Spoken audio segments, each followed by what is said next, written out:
al aula magna magistrado licenciado Gustavo A. Barrera Graf de la Escuela Judicial del Estado de México, al tercer y último día de actividades del Foro Internacional Ciberseguridad y Protección de Datos Personales. Para dar inicio con nuestra jornada de trabajo, tenemos para presenciar nuestra siguiente conferencia de manera virtual a quien nos acompaña esta tarde, Maestro Jesús de Miguel, coronel del Ejército de España en situación de retiro y socio en consultora Two Worlds Collaborative Intelligence. Él está conectado desde España y va a ser nuestra conferencista y en breve nos harán favor de presentarnos a nuestro conferencista. Sin embargo, desde este momento le brindamos un fuerte aplauso, por favor, que se escuche hasta el viejo continente. Para nuestros comentarios y acompañando a nuestra presentadora en esta tarde está el director de la Unidad de Transparencia del Poder Judicial del Estado de México, maestro José Edgar Marín Pérez. Un fuerte aplauso, por favor.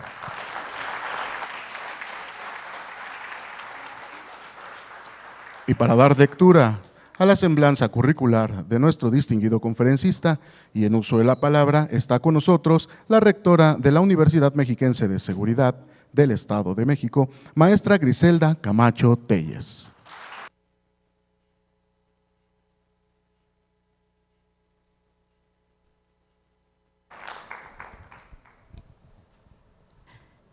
Muy buenas tardes a todos y a todas. Saludamos a quienes se dan cita en esta conferencia magistral Inteligencia y Ciberseguridad, retos de México en el contexto internacional.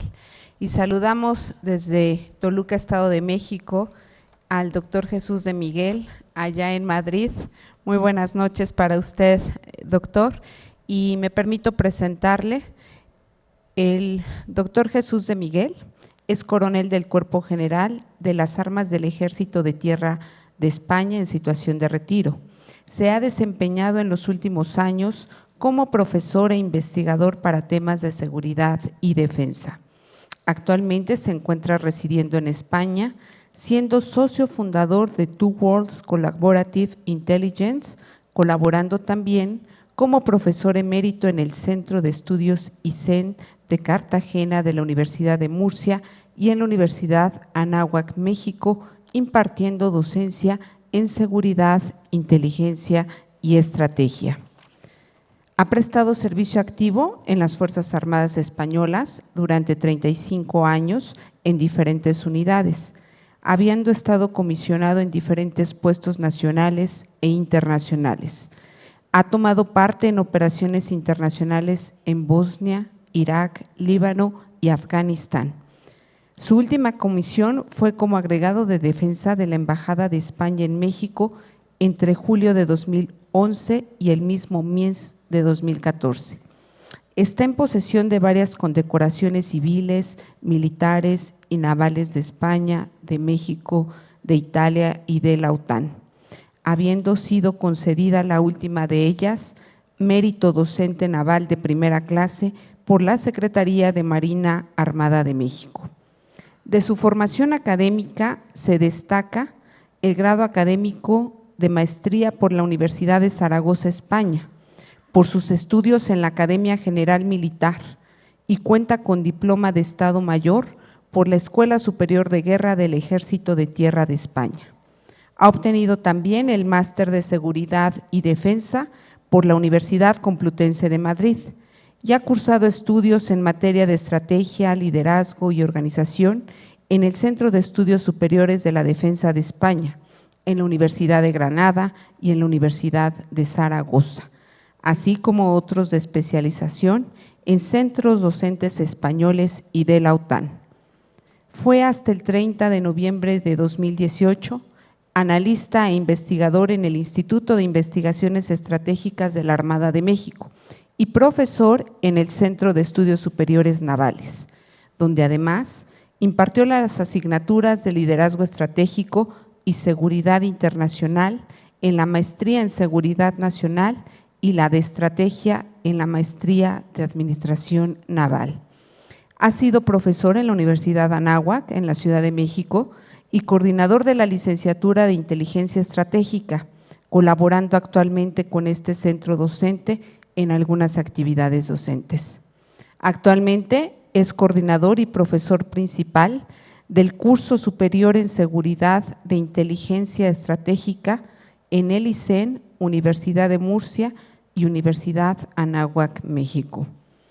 Es autor de diversos trabajos y artículos publicados, fundamentalmente relacionados con la seguridad internacional, seguridad nacional, modelos de estrategia y gestión de crisis, siendo una de ellas El laberinto kurdo, Cataluña y el mundo de la posverdad, la guerra de Siria, un conflicto complejo, la OTAN y Latinoamérica, una visión de la geopolítica mexicana para el siglo XXI y el documento de opinión 92/2021 del IEEE con el título Afganistán, política sin estrategia o estrategia sin política. Es coautor del documento de seguridad y defensa del CCDEN, Modelo Español de Defensa y Seguridad, y de la Guía sobre Seguridad e Inteligencia Estratégica para Pymes, que editada por la Cámara de Comercio de España y el Consejo General de Economistas de España, del cual es coautor y autor del libro Inteligencia en entornos inciertos y complejos, un manual para empresas inteligentes. Doctor Jesús de Miguel, sea usted bienvenido para disertar el tema Inteligencia y ciberseguridad, retos de México en el contexto internacional. Adelante. Muchas gracias, maestra. Buenas tardes allá en México. Y bueno, mis primeras palabras quiero dedicarlas precisamente al equipo organizador, al maestro José Edgar Marín y todo su equipo, que con tanta amabilidad me han facilitado el que en estos momentos esté ante ustedes aquí. Y también de una manera especial me gustaría, maestro, que le trasladara mis respetos y mi admiración a mi estimado amigo don Ricardo Sodi, presidente del Poder Judicial del Estado de México, quien fuera mi director en la Facultad de Derecho de la Universidad Anáhuac y gran amigo mío. Decirles a todos ustedes que para mí es un honor, un verdadero honor y un placer compartir estos momentos con todos ustedes. Entre otras cosas porque me trae el recuerdo de los casi 10 años que viví en ese hermoso país al que tanto quiero y tanto recuerdo. Bueno, y sin más preámbulos, si ustedes me lo permiten, vamos a entrar, como dicen los artilleros, en eficacia y vamos a tratar de darles esta visión sobre el tema que me han propuesto y que espero que sea de su interés y que me perdonen si en algún momento no mantengo el ritmo, porque entiendan que aquí ya han pasado las 11 de la noche y a estas horas ya empezamos a perder las facultades normales. Bueno, dejando de lado estos comentarios, lo primero que quería decirles es que de entrada el título propuesto, que tiene tres componentes principales o tres conceptos principales, es realmente ambicioso para desarrollarlo en apenas 50 minutos, porque habla de tres conceptos, de tres áreas de conocimiento, que cada una de ellas nos llevaría más de los 50 minutos que tenemos. Pues bien, la inteligencia, lo primero que tengo que decir es que la inteligencia es una gran desconocida para el público en general. Yo recuerdo, a modo de anécdota, que cuando era coordinador de la licenciatura de Inteligencia Estratégica en la Universidad Anáhuac, en las jornadas que teníamos para los padres, algunos de ellos venían asustados porque pensaban que sus hijos los estábamos convirtiendo en espías. Y nada de eso. La inteligencia no tiene nada que ver con esas cosas, ¿no? O mejor dicho, el espionaje es una actividad muy tangencial a la inteligencia. Bien, la inteligencia es un área de conocimiento que va más allá del ámbito de la seguridad, que como es el caso de la inteligencia económica y competitiva. Pero no es menos cierto que la seguridad es la que condiciona en buena medida el contexto en el que se va a desarrollar la actividad de las organizaciones. Y por tanto no podemos dejar de lado ese nexo de unión entre la inteligencia y la seguridad. Y ese nexo de unión, esa relación, se fundamenta en dos aspectos. Primero, en el carácter instrumental que es la inteligencia. La inteligencia, como veremos más adelante, es como un escudo protector de la seguridad. Es algo que le da a la seguridad la proactividad que tiene que tener. Y la segunda idea pone el énfasis en la complejidad del entorno que define la seguridad y por tanto necesita ese estudio desde el punto de vista de la inteligencia que defina ese contexto en el que nos vamos a mover. Por otra parte, si nos referimos a la ciberseguridad, es el segundo de los puntos que habla el título, podríamos entenderla como la protección de los activos digitales, incluyendo todo lo que tenemos desde las redes, desde el hardware, desde la información procesada o almacenada en todos esos instrumentos, esos equipos, en los medios de transporte, en fin, simplificando podríamos decir que, simplificando mucho, evidentemente, que la ciberseguridad podríamos decir que es una extensión de la seguridad en el ciberespacio. Entendido el ciberespacio como un territorio universal que no tiene limitaciones geográficas ni jurisdiccionales y tampoco está sujeto a la soberanía de los estados, lo que le confiere a este dominio un grado de complejidad extrema. Y el tercero de los puntos a tratar es el contexto internacional, que adelanto, ya lo que voy a decir a continuación, que es la incertidumbre que rodea a ese contexto y además por el hecho de enfrentar a fenómenos y situaciones que lo configuran y necesitan esos fenómenos, esas situaciones, de unas respuestas holísticas y cosmopolitas. En palabras de Friedman, podríamos decir que necesita ir más allá de las opciones racionales. Y el entorno que define ese contexto y condiciona la seguridad y con ella la inteligencia, porque ambas, como digo, son inseparables. Y estos son los tres puntos principales que voy a tratar en la conferencia. En primer lugar, hablaré del contexto, a continuación de la inteligencia, seguiré con la ciberseguridad y hablaremos, para terminar, de unas conclusiones a lo expuesto. Y todo eso me comprometo a hacerlo en ese tiempo que me han dado de 50 minutos y si no, asumiré la tarjeta roja que sin duda me enseñarán. Bueno, pues vamos sin más a describir ese contexto. ¿Cómo definimos el nuevo escenario mundial? En primer lugar, yo recomiendo diferenciar dos palabras que utilizamos habitualmente indistintamente, que es entorno y contexto. El entorno es más generalista y se refiere a todo lo que conforma el ambiente que nos rodea. Mientras que el segundo, el contexto, se refiere al conjunto de circunstancias, ya sean políticas, económicas, sociales, de seguridad, etcétera, que rodean o influyen en un hecho, circunstancia o situación determinada. Entendido de este modo, el entorno y su posible evolución es una actividad más relacionada con la estrategia, mientras que la inteligencia que busca generar conocimiento necesita analizar el contexto para de este modo identificar riesgos y amenazas que pueden afectar el elemento fundamental a proteger.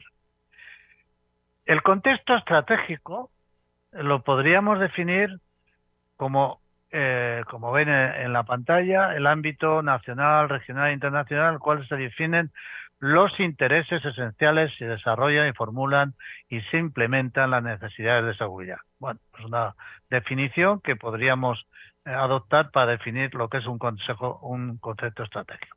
¿Cuál es el problema? Que al analizar el contexto, el analista se va a encontrar con 3 niveles diferentes de conocimiento. El primero y el más sencillo de tratar es lo que sabemos sobre un determinado asunto, es decir, los hechos.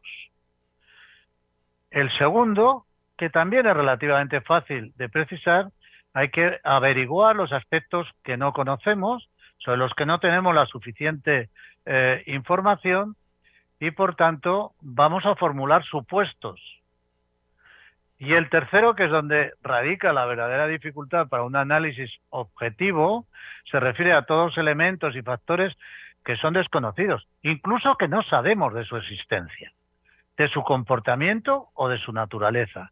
Es lo que genera realmente incertidumbre. Mientras que los 2 primeros, los hechos y los supuestos, se ajustan a la racionalidad, el tercero lo entenderemos desde la complejidad, entendida, como dice Edgar Morin, como una puesta en guardia contra la clarificación, la simplificación o la reducción demasiado rápida de lo que puede identificar cualquier circunstancia que nos rodee. Es decir, esto nos suena a los populismos que tanto afectan a nuestras sociedades. Esa simplificación, esa reducción, esa clarificación demasiado rápida. Así, la complejidad necesita un nuevo modo de pensar sobre la conducta colectiva de muchas unidades básicas, porque estamos ante un sistema muy sensible a las condiciones iniciales o las pequeñas perturbaciones que no son fáciles de detectar en muchos casos. Un sistema en el que es muy grande el número de variables independientes y, por tanto, complica los procesos de análisis. Y un sistema en el que hay opciones múltiples y trayectorias por las que puede evolucionar un determinado fenómeno muy distintas, lo que nos obliga a dejar de lado las opciones tradicionales de suma cero, las opciones binarias, y vamos allá, como decía antes la frase de Friedman, más allá de lo racional, más allá de las opciones racionales. Así podríamos definir el contexto internacional como un contexto de gran complejidad y donde predomina la incertidumbre. Y sin duda, podríamos discutir mucho sobre esto. Posiblemente una de las condiciones para que esto se produzca es la falta de liderazgo mundial en la que ahora mismo estamos viviendo. No existe un claro liderazgo mundial. Charles Kupchan define el nuevo sistema internacional precisamente como posoccidental. Nos quiere decir con esto que hasta ahora Occidente ha sido el que ha marcado la pauta en la visión geopolítica, la visión geoestratégica, la visión de seguridad. Bueno, pues esto está cambiando. Y Kupchan lo llama post-occidental.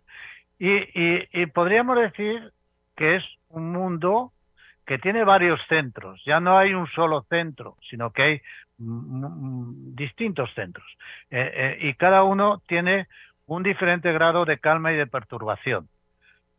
Luego, además, estamos hablando de un sistema desequilibrado. Tradicionalmente, las mismas potencias reunían el poder geopolítico y el poder económico. Hoy en día, el poder geopolítico y el poder económico no coinciden.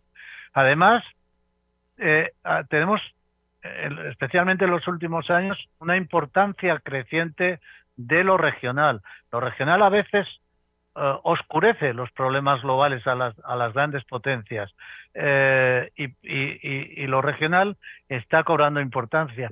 veamos lo que está el cambio de orientación hacia la región Asia-Pacífico, que está ocultando muchos de los problemas globales tradicionales. Además, el impacto de las nuevas tecnologías,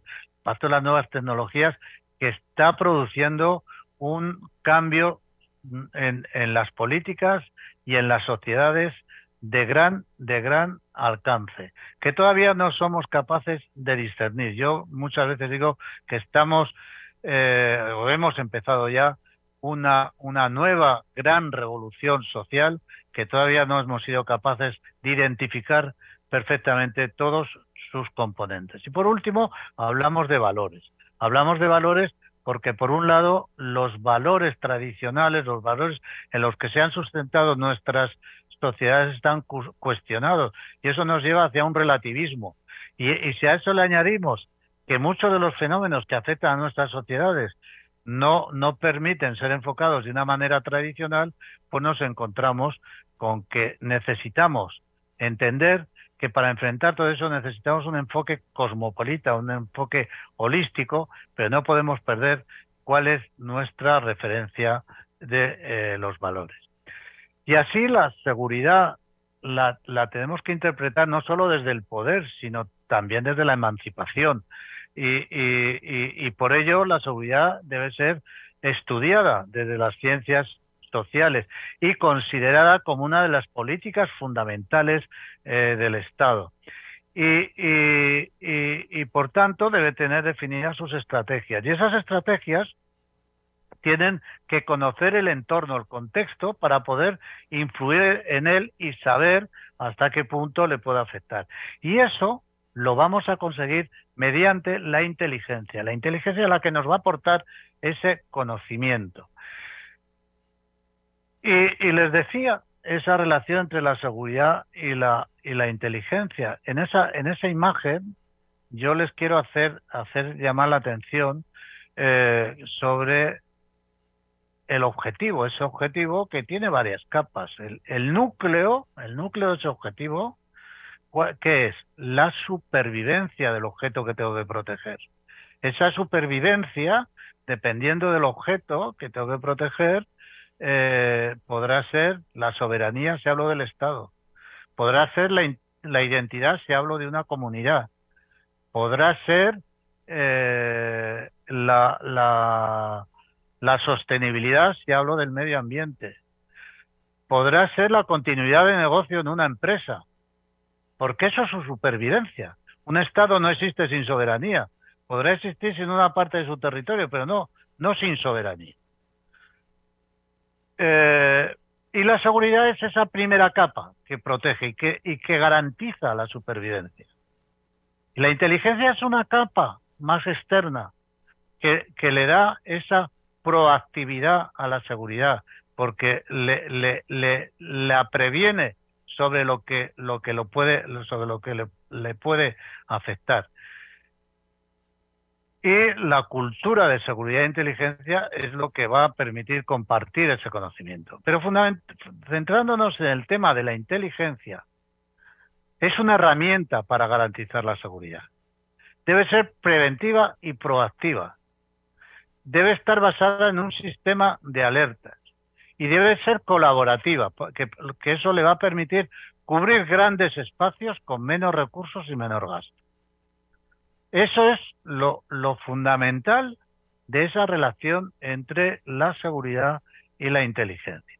Es decir, vemos que la inteligencia está centrada ¿en qué? En el objetivo. Y eso es una teoría que expone Robert Clark en su libro Inteligencia centrada en el objetivo, y eso ha sido, yo diría que una constante, diría que histórica.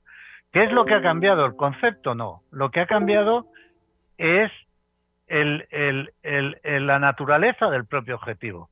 El objetivo ha pasado de ser un sistema cerrado, que era muy fácil controlar, analizar, gestionar porque sus relaciones eran muy limitadas. Ha pasado a ser un espacio abierto con unos niveles de relación mucho más amplios, mucho más complejos, con una organización que no es lineal, que no tiene un orden jerárquico y que tiene un dinamismo. Es como las teorías de la termodinámica, es un constante choque entre las diferentes partículas de un sistema. Bien, la inteligencia tiene muchos, el famoso ciclo de inteligencia, la obtención, etcétera. Pero hay una parte clave en la inteligencia entendida como un generador de conocimiento, y es el análisis. El análisis de inteligencia podríamos decir que constituye la esencia de la producción del conocimiento que aporta la inteligencia. Y lo primero que empieza es saber qué es lo que buscamos, es conocer el objetivo. Porque si no conozco el objetivo, el que tengo que asegurar, difícilmente voy a poder producir nada. Tengo que centrarme, como digo, en el objetivo. Segundo, yo tengo que analizar los hechos, los datos que tengo, los hechos que, como decía antes, lo que sé. Y con eso voy a construir la información. Una información que podríamos decir como una conjunción de datos que me va a conformar esa información, la cual voy a procesar. Ese proceso, que es esa parte nodal del análisis de inteligencia, me va a llevar a unas deducciones. Y esas deducciones las formularé en forma de hipótesis, de estimaciones, de conclusiones o incluso de predicciones. Y eso es lo que me conformará la inteligencia. ¿Y para qué genero esa inteligencia? Pues precisamente para obtener conocimiento y para facilitar los procesos de toma de decisiones. Insisto, el análisis de inteligencia es el punto nodal de todo sistema de inteligencia. Y para eso se requiere una organización no jerárquica. Tradicionalmente, la inteligencia está asociada a la organización y tenía sus distintos órganos en los distintos niveles. Todos tenían sus distintos órganos de inteligencia que en la mayoría de las ocasiones no se comunicaban entre sí. Eso no sirve hoy en día. Hoy necesitamos un modelo matricial, un modelo que extienda la inteligencia transversalmente en cualquier organización. Y necesita apoyarse en una red que va a significar que sobre ese objetivo amplio y complejo van a concurrir distintas organizaciones, cada una focalizada a una área de interés determinada, pero todas ellas van a tener que concurrir en ese objetivo. Y todo eso se va a fusionar. ¿Para qué? Para que cada uno pueda obtener lo que necesita, bajo esos dos principios: la necesidad de conocer y la colaboración. Yo tengo que colaborar, porque cuanto más compartamos, más conocimiento vamos a tener. Tengo que colaborar. Y ese principio de necesidad de conocer es fundamental.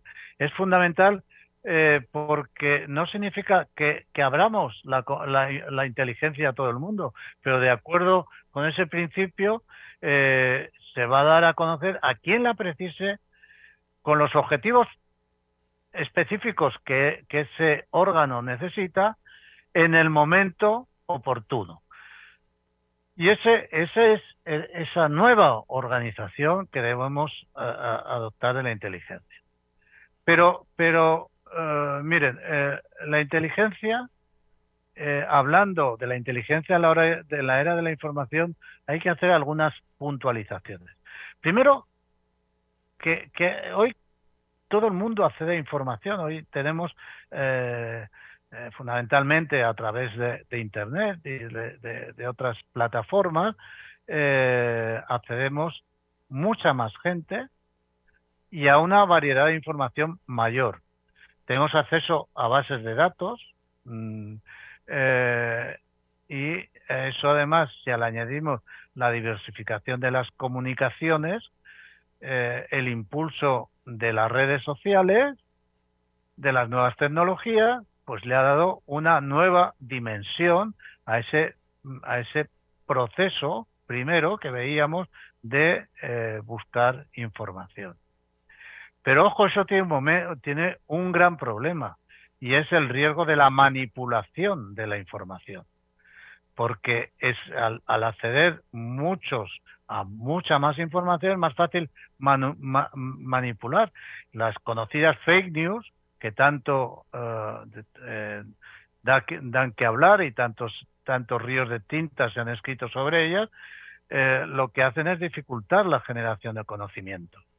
Pero además es que no tenemos capacidad física, no hay capacidad humana de procesar tanta información.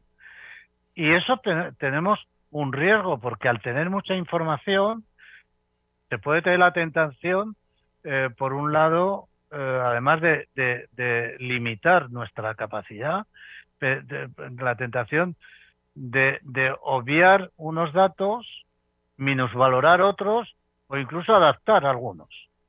Y de esta manera estamos impidiendo, o al menos dificultando, la generación de unos escenarios que sean objetivos.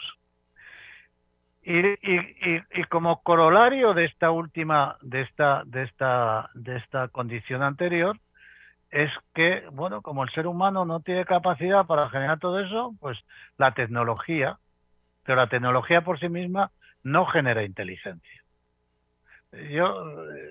Necesita la intervención del analista. En los últimos meses se está hablando, seguro que han oído hablar del ChatGPT.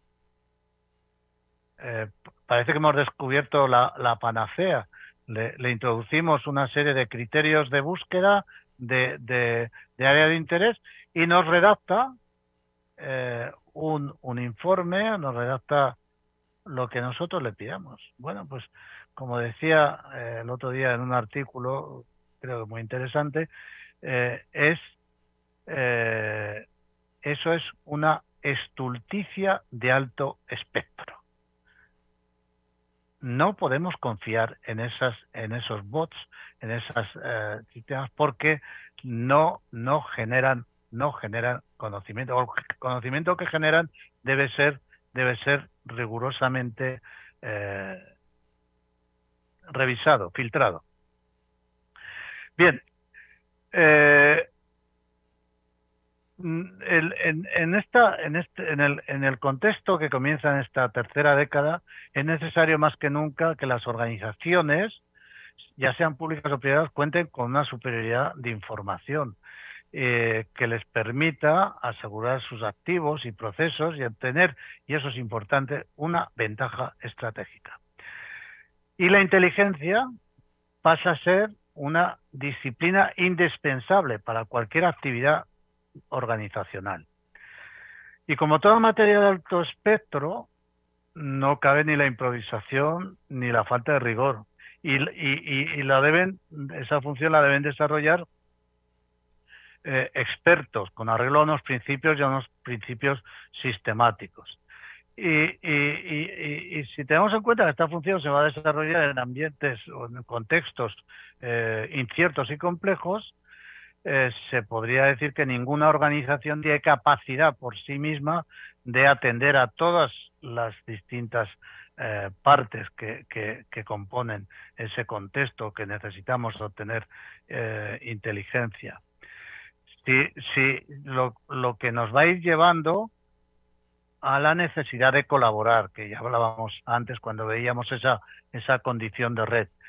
Y si a eso le añadimos el desarrollo exponencial de las tecnologías, pues estamos dando carta de naturaleza a los que se conoce como inteligencia colaborativa, que es aquella actividad con la que se trata de buscar la mejor opción para alcanzar una determinada meta trabajando en conjunto. Se trata de una inteligencia emergente, que resulta de la interacción de muchos individuos que cooperan y organizativos que cooperan entre sí en el marco de la cultura digital. Es decir, tenemos dos componentes fundamentales: la colaboración y la tecnología digital. Y hoy en día, yo, en el caso, no voy a hablar de mi consultora, de Two Worlds Collaborative Intelligence, pero trabajamos en este campo de la inteligencia colaborativa. Y permítame una breve incursión en el sector empresarial.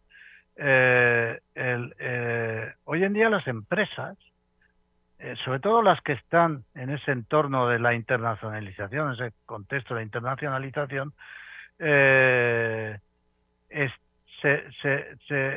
necesitan contar con inteligencia para moverse en esos contextos inciertos y complejos, porque necesitan la inteligencia, aunque sea una redundancia, para tener compañías inteligentes que sean capaces de actuar en cualquier situación.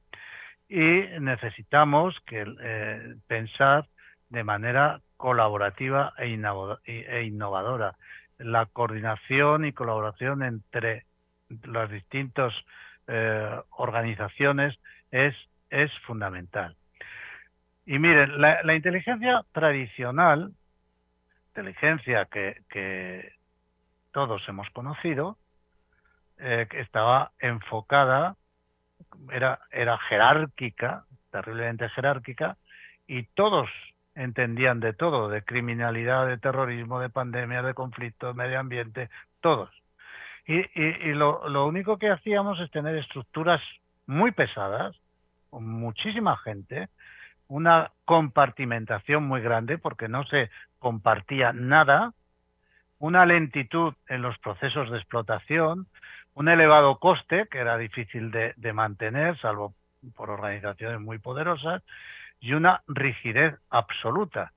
Y hoy en día esa inteligencia colaborativa que está apoyada en las nuevas tecnologías, en la famosa nube, lo que hace es mejorar el conocimiento porque trabajamos en distintas áreas de interés, mayor eficacia y eficiencia, una mayor rentabilidad, está adaptada a la complejidad, en fin, esas condiciones que ven allí y que no voy a repetir.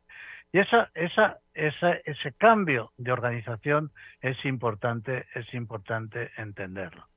De manera que la inteligencia colaborativa es más propia de un trabajo colectivo que de grandes masas de personas.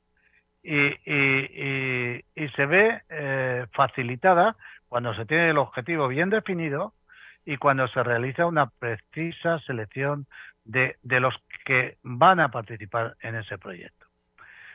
Y fíjense, estamos hablando de las empresas, pero no es frecuente, más bien es infrecuente, que nos planteemos qué papel juega el mundo empresarial en la seguridad internacional o en la seguridad nacional.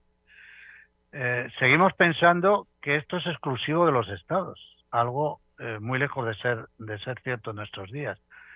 En el ámbito internacional, otrora casi potestativo de los estados, aparecen organizaciones internacionales de todo tipo, gubernamentales y no gubernamentales, corporaciones multinacionales, incluso si hablamos de las economías de muchos estados son menores que los presupuestos que manejan algunas empresas. De acuerdo con Justicia Global, les aporto estos datos así muy rápidos, ¿no?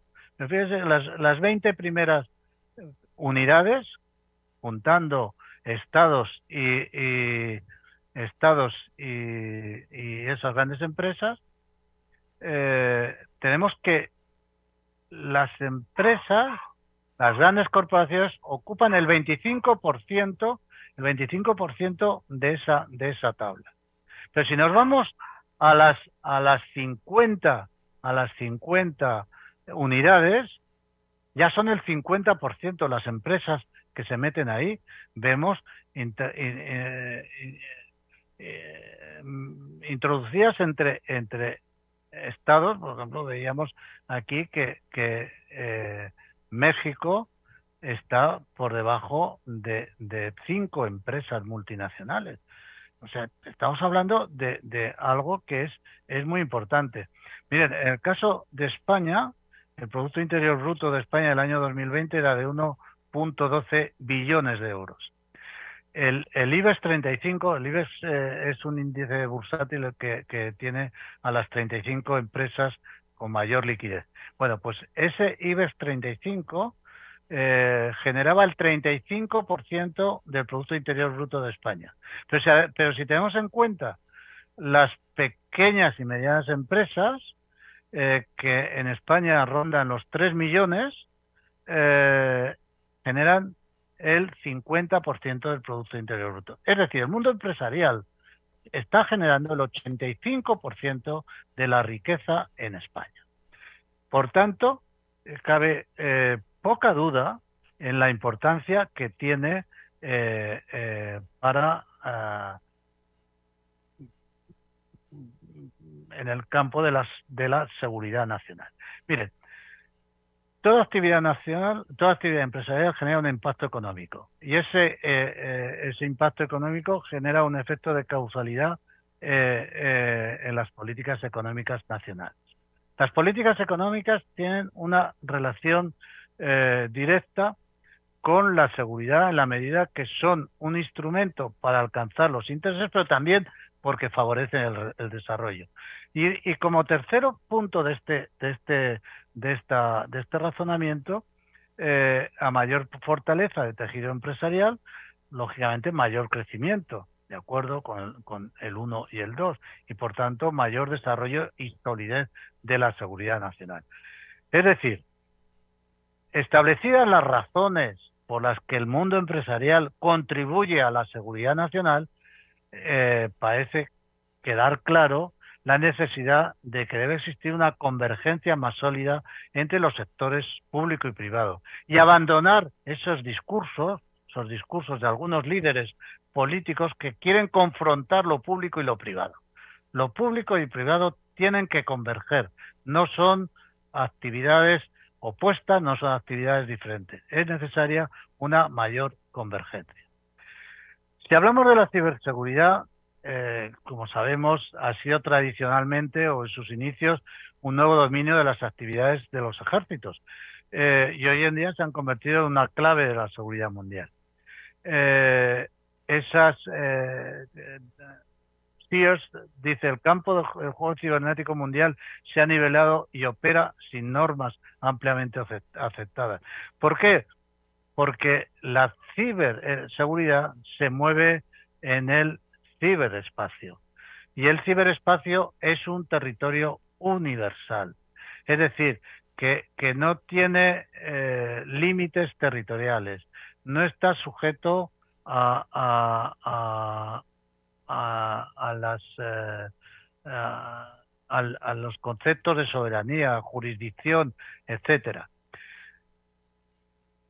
Los componentes que tiene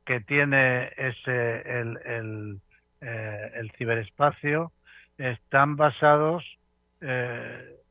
primero, no es un lugar físico, pero sí tiene componentes físicos, y son ingenios basados en la tecnología informática, en las comunicaciones, pero también tiene información que utiliza, almacena y maneja y procesa por las interconexiones. Es un conjunto de elementos que le dan precisamente la complejidad.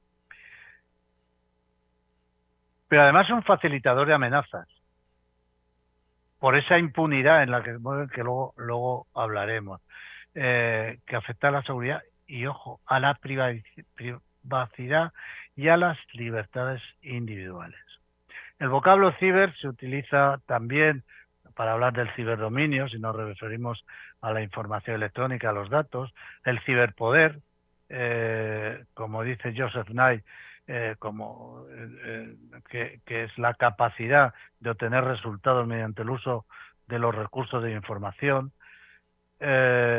bueno, pues ese es el entorno en el que nos vamos a mover. Y hay tres aspectos fundamentales para entender de esta manera tan simple o tan general la ciberseguridad. Uno son los actores, otro es la atribución de autoría y la disuasión. Vamos a ver, los actores tradicionalmente han sido los estados, como decía, han sido prácticamente los únicos en su inicio que tenían acceso al ciberespacio, pero el desarrollo tecnológico ha permitido que cualquier grupo, cualquier persona con unos mínimos conocimientos pueda entrar en ese entorno incierto e intangible que es el ciberespacio. Y así tenemos a grupos terroristas, a crimen organizado, a piratas informáticos, y cada uno tiene sus propios objetivos. Los actores estatales normalmente o fundamentalmente se orientan a la elaboración de inteligencia para proteger a su estado, a su nación, pero también para alcanzar sus intereses. Eso no quiere decir que los estados no puedan realizar ciberataques contra tanto objetivos no físicos como objetivos físicos. Pero fundamentalmente los estados se orientan a la obtención de inteligencia. Los grupos terroristas tienen capacidad para realizar acciones hostiles, pero fundamentalmente se centran en los procesos de radicalización, captación, mando, control de sus células o componentes. El crimen organizado ha encontrado un campo para llevar a cabo sus actividades delictivas que antes las desarrollaban físicamente y ahora las desarrollan desde el espacio. El fraude, que sigue siendo fraude, pero se comete de manera distinta. La extorsión, sigue siendo extorsión, pero ahora la podemos cometer en el ciberespacio. El robo de información, etcétera. Y a eso se añaden, pues eso, los piratas informáticos, que es un problema que tenemos. Ojo que esos piratas también han sido captados por algunos estados para llevar a cabo sus actividades ilícitas en el ciberespacio. ¿Cuál es el problema fundamental que tenemos? La autoría. Y me da cierto temor hablar de autoría de un delito en un entorno como el que estamos. Pero tenemos que hablar de la dificultad de determinar el origen de un ciberataque de una manera creíble, especialmente cuando hay consecuencias geopolíticas o presiones de las grandes potencias. La atribución es realmente complicada porque los piratas informáticos, ya sean estatales o no estatales, tienen muchas herramientas a su disposición para disfrazar su participación en lo que se refiere a la negación o al engaño, a las dos cosas. Por ejemplo, un ejemplo reciente hemos tenido cómo Rusia influyó en las elecciones de Estados Unidos, en el Brexit, en muchos procesos que se han vivido a lo largo del mundo. Entonces, si decimos, bueno, el problema de la autoría, pues ¿por qué no aplicamos la disuasión como una medida para minimizar la probabilidad de ser objeto de un ataque? Bueno, pues y hay algunos autores que hablan de las ciberarmas. Entonces, lo que ha servido en la disuasión nuclear, pues sirva también en la disuasión en el ciberespacio. Es de entrada mantener la capacidad de represalia creíble, que es en lo que se sustenta la disuasión, esa capacidad de represalia. Pues es difícil sobre todo con los adversarios que no son estados y que no ese ni la negación ni la represalia le sirve como disuasión. Luego, por otra parte, el número de potencias nucleares es muy pequeño y, por tanto, la disuasión se puede conseguir. Pero en el ciberespacio esos grupos son muy numerosos. Y luego, pues, las tecnologías son completamente diferentes. Las tecnologías nucleares son mucho más destructivas y tangibles, mientras que las ciberataques no lo son. Y bueno, y yo voy a ir terminando esta parte para entrar a las conclusiones, porque veo que ya el tiempo se va agotando. Es importante fijar los principios rectores que deben regular una estrategia de ciberseguridad. La primera es la unidad de acción. La segunda, la anticipación. El tercero, la eficiencia. Y la cuarta, la resiliencia. Unidad de acción para obtener respuestas realmente eficaces. La anticipación, que nos permite una mejor prevención y una mayor especialización. La eficiencia, porque son soluciones multipropósito y, por tanto, tenemos que fijar esa. Y la resiliencia, porque es una condición sine qua non garantizar la continuidad de toda organización. Y así, y con su permiso, llego a las conclusiones, que voy a tratar de resumir lo más rápido que pueda. La primera es que la inteligencia hoy en día podemos decir que está en todas partes, porque todo el mundo de una manera u otra participa en la inteligencia. Cosas tan sencillas como hacer una compra por internet, dejamos nuestro rastro y vamos a ser objeto de seguimiento, o podemos ser objeto de seguimiento. Y por tanto, la inteligencia es fundamental y es una función que debemos entender que es una función básica para apoyar los procesos de toma de decisiones.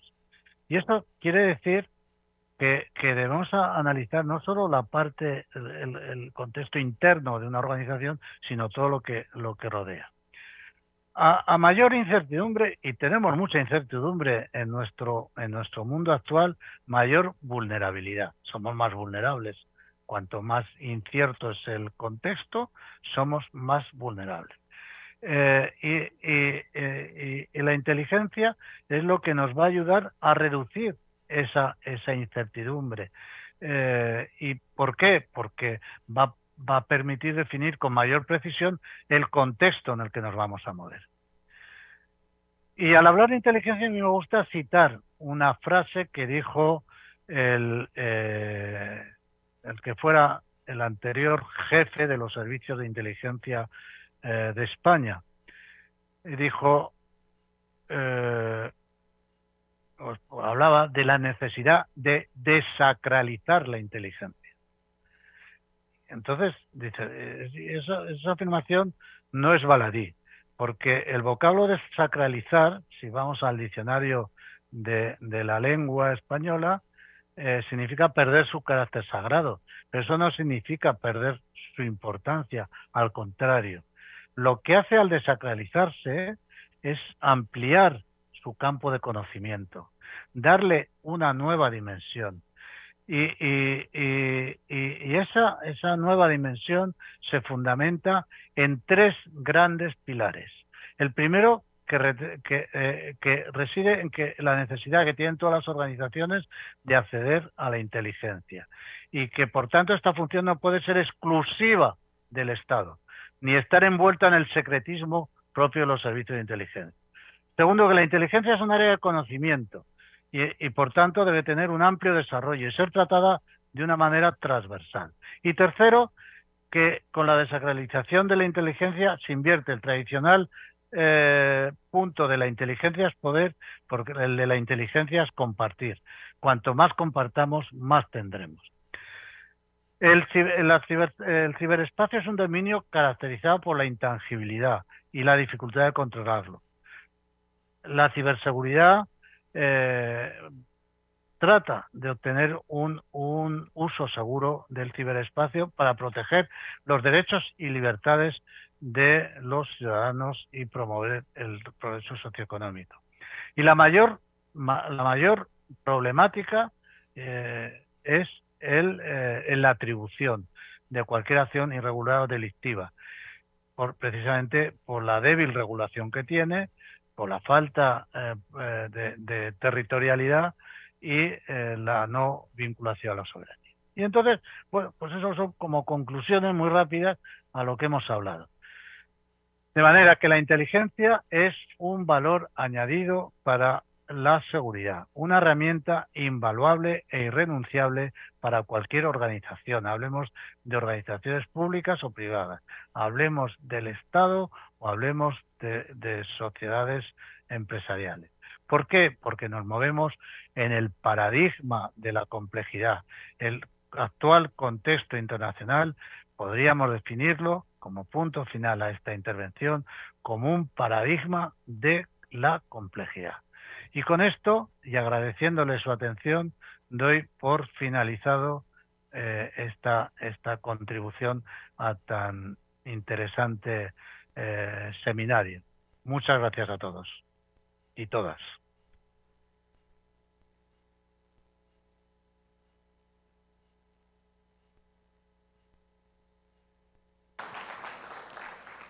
Muchas gracias por su intervención en la conferencia magistral Inteligencia y Ciberseguridad, Retos de México en el contexto internacional. Tenemos varias preguntas del público, mismas que, si nos lo permite, doctor, le haremos llegar vía correo electrónico, ya que por cuestiones de tiempo debemos concluir, pero le agradecemos muchísimo su participación. Muchas gracias. Gracias a ustedes. Muchas gracias, doctor. Muchas gracias, maestra, maestro, por su participación en esta conferencia, en este foro de ciberseguridad.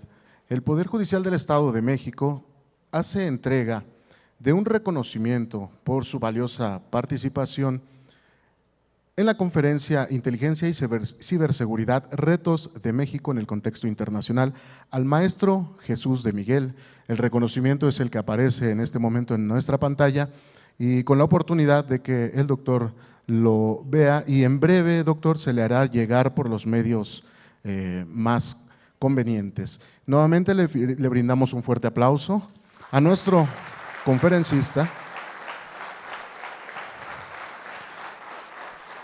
Agradecemos al director de la Unidad de Transparencia del Poder Judicial del Estado de México, maestro José Edgar Marín Pérez, que nos está acompañando en esta tarde, en especial a nuestra presentadora, a quien también el Poder Judicial y la Secretaría de Seguridad le hace entrega de un reconocimiento por su participación como presentadora de esta conferencia. Recibe maestra Griselda Camacho Telles, rectora de la Universidad Mexiquense de Seguridad.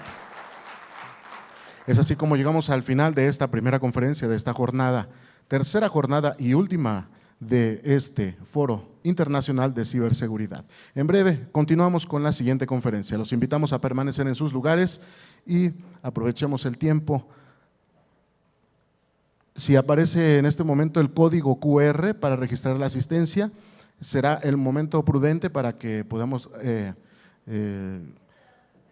generar que se nos expidan las constancias de este foro. Muchas gracias. En breve damos inicio.